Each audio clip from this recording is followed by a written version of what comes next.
ආයිබෝවන් සුබ දවසක් ආදරෙන් පිළිගන්නවා කවි හෝම් රෙසිපීස් YouTube channel එකට.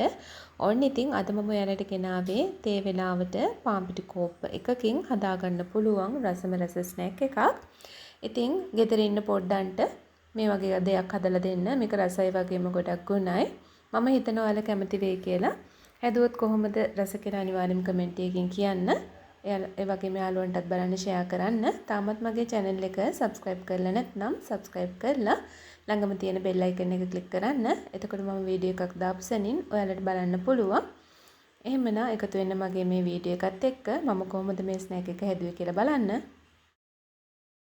පාන් පිටි අරගෙන තියෙනවා measuring cup එකක්. ඒකටම එකතු කරනවා ලුණු කුඩු තේ හැඳි භාගයක්. වතුර measuring cup භාගයක් අරගෙන තියෙනවා. ඊළඟට මේක අනාගමු. වතුර ටික ටික එකතු කරන ගමන් soft dough එකක් තමයි අනා ගන්න ඕන.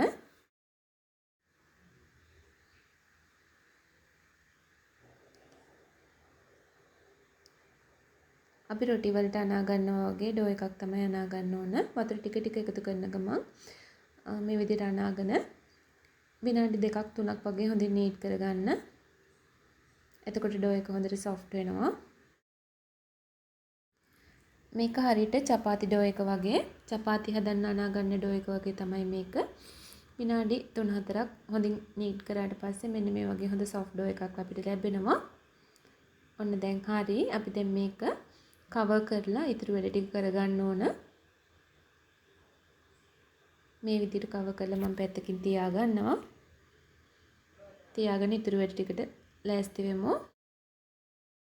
ඊළඟට මට ඕන කරනවා කැරට් මේ විදිහට චූටියට කපලා අරගෙන තියෙනවා. ලුණු කොළ ටිකක් ලොකු ලුණු ගෙඩියකින් භාගයක් චූටියට කපලා ඕමිරිස් කරලා මේ දේවල් ඔක්කොම පොඩි කෑලි වලට තමයි කපලා අරන් තියෙන්නේ. ගම්මිරිස් කුඩු තේ හැඳි භාගයයි මිරිස් කුඩු තේ හැඳි එකයි. කෑලි මිරිස් කුඩු තමයි අරගත්තේ. ලුණු රස අවශ්‍ය ප්‍රමාණයට කහ කුඩු තේ හැඳි කාලයි. මේ අරගෙන තියෙන්නේ කඩල පිටි මේස හැඳි දෙකක්. ඊළඟට වෙනම භාජනයක් අරගෙන අර චූටියට කපාගත්තු ඔක්කොම ටික එකතු කරන්නේ භාජනයට.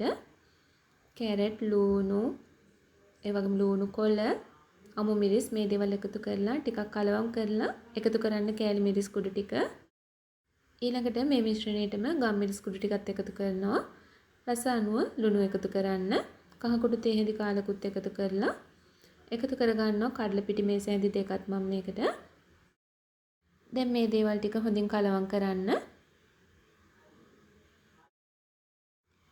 මේ දේවල් ටික හොඳින් කලවම් කරගත්තට පස්සේ වතුර ටිකක් එකතු කරලා මේක දියරු මිශ්‍රණයක් තමයි හදා ගන්න ඕන.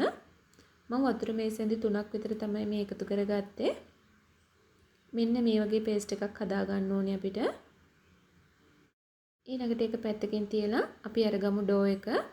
දැන් විනාඩි 20ක් විතර ගියා ඊටු වැඩ ටික කරගන්න මට. දැන් ඩෝ එකත් තවත් soft වෙලා තියෙන්නේ.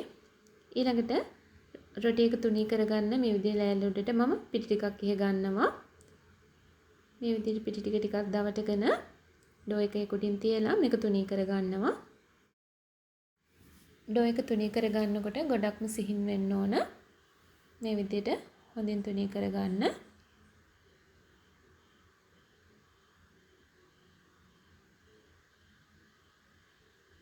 ඔන්න දැන් හරි.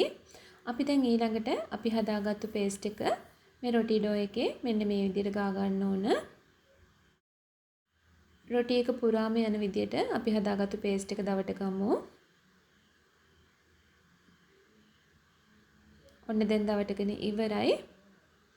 ඔයාලට මේ පේස්ට් එක හදා ගන්නකොට කැමති නම් මාළු උනත් එකතු කරගන්න පුළුවන්. ඊළඟට පේස්ට් එක දවට ගත්තට පස්සේ මෙන්න මේ විදිහට රෝල් කරගන්න. මේ මම පෙන්වන ආකාරයට රෝල් කරගන්න පරිස්සමට. ඔන්න දැන් හරි. මම දැන් ඊළඟට මේක ස්ටීමර් එකේ තියලා විනාඩි 15ක් 20ක් වගේ කාලයක් හොඳින් ස්ටීම් කරගන්නවා. ඔන්න මේ හරියටම විනාඩි 20කට පස්සේ ඔන්න දැන් හොඳින් ස්ටීම් වෙලා තියෙන්නේ. අපි දැන් මේක ස්ටීමර් එකෙන් පැත්තකට අයින් කරගමු. ඊළඟට මම මේක මෙන්න මේ වගේ කෑලි වලට කපා ගන්නවා. මේ වගේ පොඩි කෑලි වලට තමයි කපා ගන්නෙ.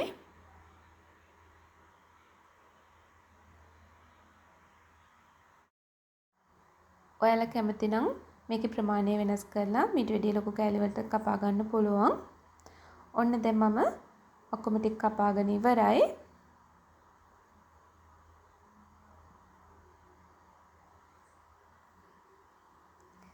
හරි.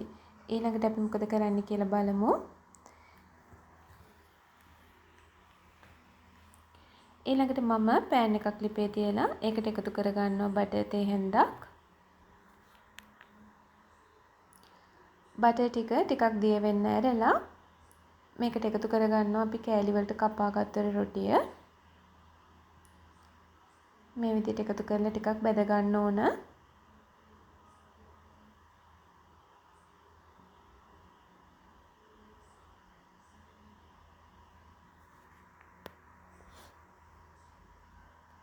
දෙපැත්ත හරව ගන්න ගමන් ලස්සන පාටක් එනකම් බැද ගන්න. මෙන්න මේ විදිහට.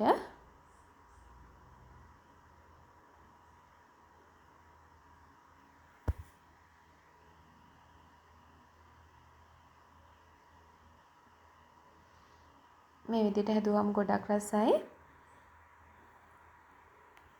ඔයාලත් අනිවාර්යෙන්ම හදලා බලන්න. ඔන්න දැන් මම දෙපැත්ත හරව ගන්න ගමන් බැදගත්තා. අපි දැන් මේ ටික අයින් කරගමු. ඔන්න ඉතින් යාළුවනේ මේ තියෙන්නේ අද අපි හදාගත්තු රසම රස ස්නැක් එක. මේ විදිහට හදාගත්තාම තේ බොන වෙලාවට කදිමයි. මේ වගේ දෙයක් කඩෙන් අරගන්න ගියා නම් ටිකක් මිල අධිකයිනේ. ඉතින් පිරිසිදුවට ගුණාත්මකව හදාගන්නත් පුළුවන්නේ. මේකට මට ගියේ පාන් පිටි මෙෂරින් කප් එකක් විතරයි. ඉතින් ඔයාලත් හදලා බලන්න. හදලා කොහොමද රසයිද කියලා අනිවාර්යයෙන්ම කමෙන්ට් එකකින් කියන්න. යාළුවන්ටත් බලන්න ෂෙයා කරන්න. තාමත් මගේ channel එක subscribe කරපු නැති යාළුවෝ subscribe කරන්නත් අමතක කරන්න එපා. ඔයාලට ගොඩක් ස්තුතියි.